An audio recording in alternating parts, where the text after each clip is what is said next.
I'm here with some Multichromes. These are the newest Multichromes from Looxi Beauty. If you know, I am a big Looxi Beauty fan, so I bought a few to try out and I figured I'd swatch them, let you know how they've been performing, and give you all of the juicy details. So if that sounds good, go ahead and just keep on watching.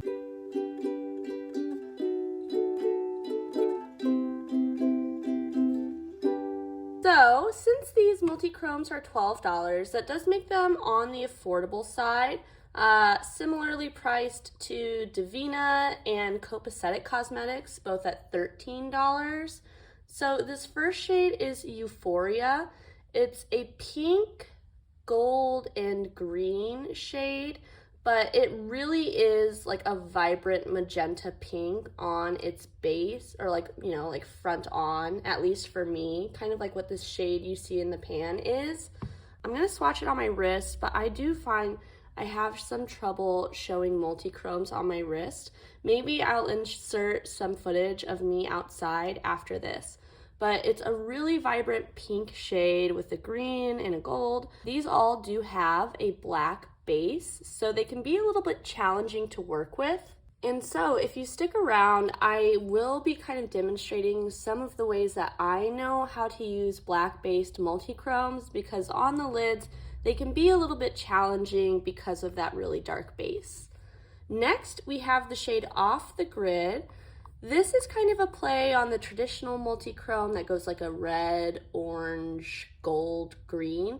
This one doesn't quite go red, but sticks with that orange and has a really strong orange, gold, and green in it.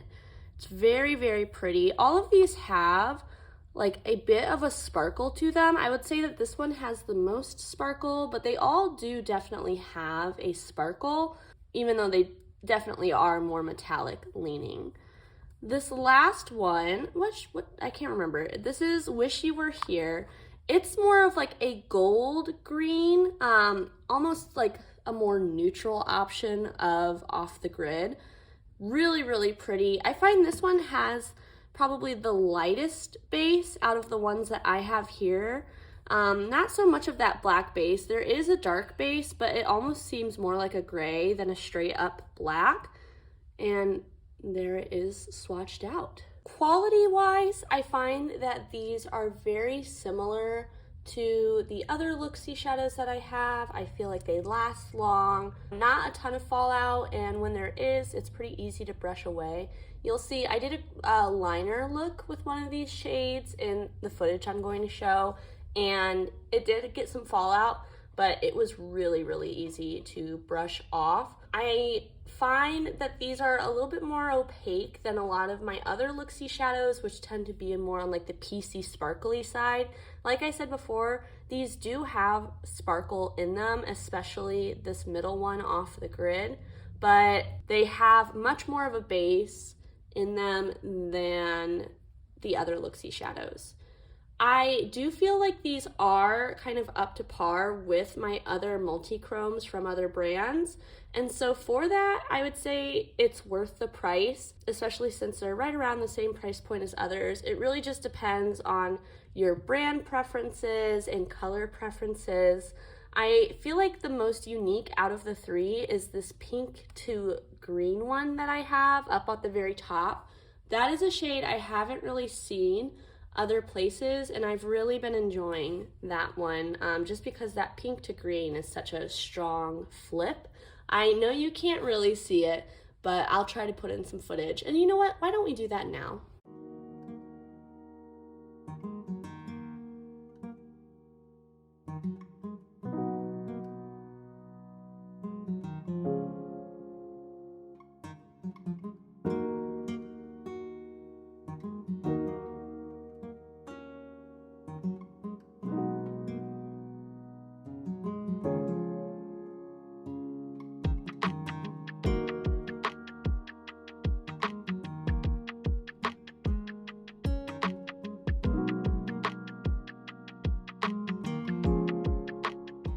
All right, I hope that you were able to see the shifts better in that, and that seeing them swatched out was helpful for you, especially if you were considering.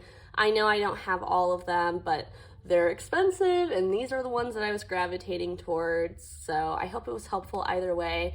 And regardless of if you're looking at these multichromes or you already have multichromes, we're going to jump into the second part of this video, which should hopefully be helpful for everyone. This is kind of a tutorial for a few different ways that I use black-based multichromes. I am going to be doing two different tutorials just showing you some of the ways that I like to use these black-based multichromes. And for the first side, we're starting off with using the multichrome as winged liner. So right now I'm just taking concealer and lining my eye with the shape that I would use for my winged liner. How to wipe off a little bit too. Now I am just taking the multichrome shadow and really packing it in, following the line that I just made using concealer. The reason I like to use concealer first is because it creates a base for the multichrome to stick to, and it creates an outline for me, so that way I'm not getting, too thick of a wing or anything like that. The best thing about concealer is that if you do get it in a space where you don't want it, you can just wipe it away. So you can see I'm really taking my time to pack on this color to really show the shift and not just that black base. I've done this with other brands' multichromes as well, and it does just take a while to pack on and really get it opaque.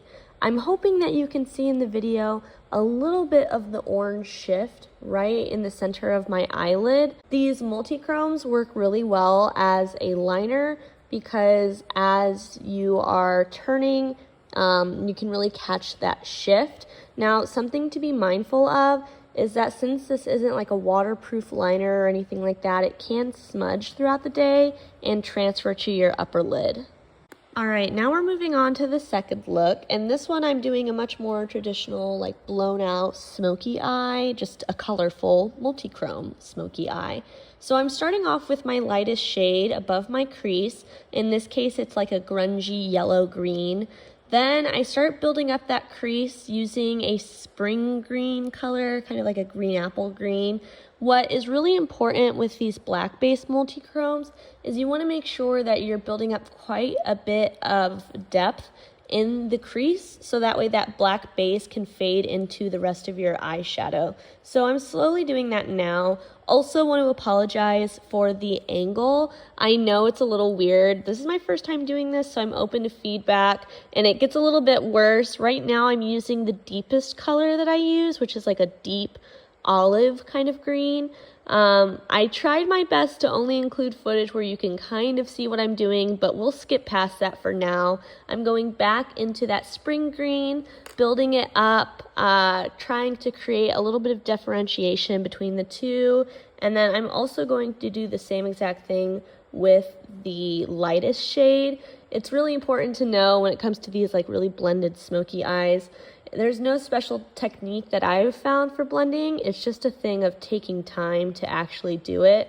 Going back and forth, trying to get the colors to blend as well as possible. If there's one secret I've learned for blending eyeshadow, it's that if you take a clean brush after you're done with everything and just kind of rub it over, that can help blend the colors into each other. So that's what I'm doing here. Now I'm just taking my finger and applying the multichrome to my lid, all over the lid.